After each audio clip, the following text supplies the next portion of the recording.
This is my recipe on how to make my home famous vanilla chai tea. You guys loved it so much during the holiday season, and you all asked me to make a tutorial, so this is that. Now, two small disclaimers. First thing is, I am currently making a 2-gallon serving to serve to my crew as part of a Christmas, New Year's celebration type of thing.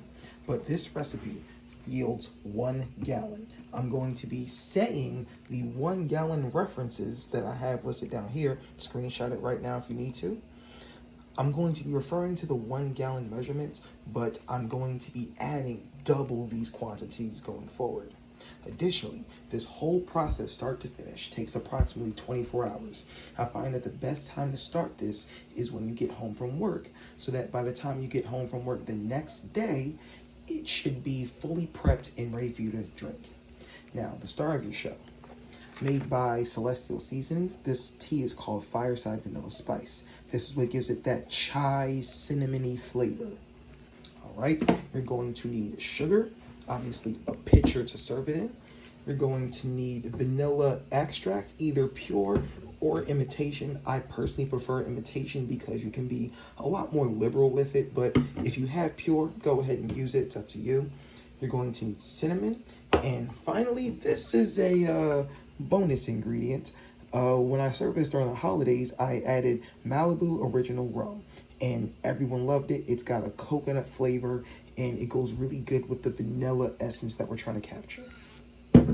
All right, moving on. All right, your very first step, in a large pot, you're going to bring your water to a boil. You're either going to use 3 cups if you're going to make a virgin blend, or you're going to use 2 cups if you intend to add the Malibu after the fact. Once your water is at a rolling boil, you're going to add 2 cups of sugar to your water. And then go ahead and stir that in. Now, after you stir it, you might see some other little granulates at the bottom still sitting and floating there, but that's okay. It's eventually going to melt in the next phase of things.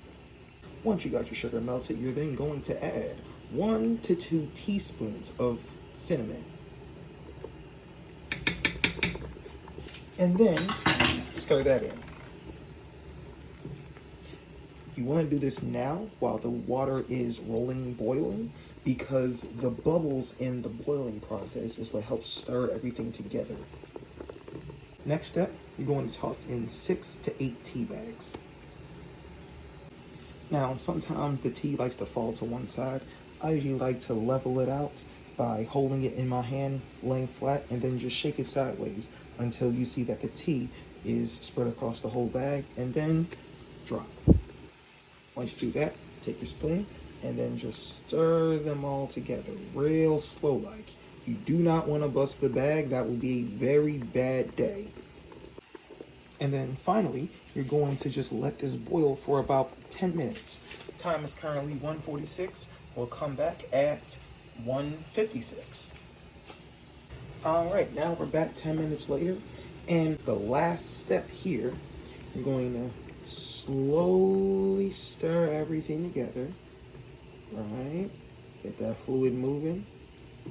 And then you're going to cut your flame off.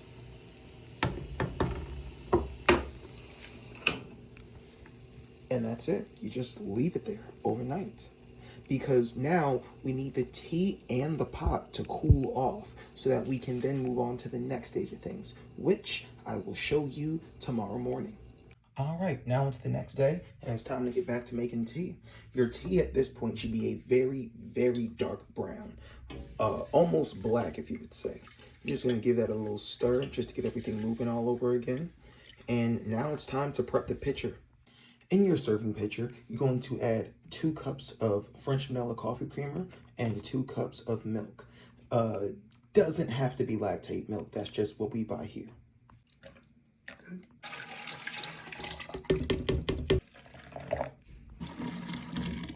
Then you're going to add 2 teaspoons of imitation vanilla extract. However, due to the size of the pitcher that I'm using, I'm going to be using 1 teaspoon of pure vanilla extract, which has a much more potent flavor. Now, if you opted in from the beginning to make the spiked version of this, you're going to add the whole bottle of rum. So you're just going to take the whole thing and dump it in. However, I'm making this for a work party and we can't be drinking on the job, so I'm gonna forego that step. Next, you're going to bring your pot over to your pitcher and you're going to scoop the tea bags out of the pot and try to gently place them into the pitcher, like so. Next thing, you're going to stir your pot of tea, getting that cinnamon moving since it has a tendency to stay stagnant at the bottom. And then you're going to transfer the contents of your pot into your pitcher. Now, this is going to take me 2 hands to do, so I'm just going to cut to that part. All right, once your contents is in one pitcher, you might see that you have a little bit of space towards the top. You can just top this off with some water. However, you'll also see that you have some small granulates of sugar and cinnamon. So what I like to do is I will pour my water into the pot, swirl that around, and then pour the pot contents into the pitcher just to get all of that flavor we just spent hours doing into this pitcher. And that's pretty much it.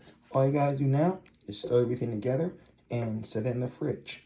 For decent results, you want to wait about 8 hours until you serve it. For the best results, you want to wait about 36 hours until you drink it. One last thing. If you're making this in a 1 gallon pitcher like I normally do, the cinnamon has a tendency to stick to the bottom. So you want to lay your pitcher on a flat surface and then give it a nice swirl.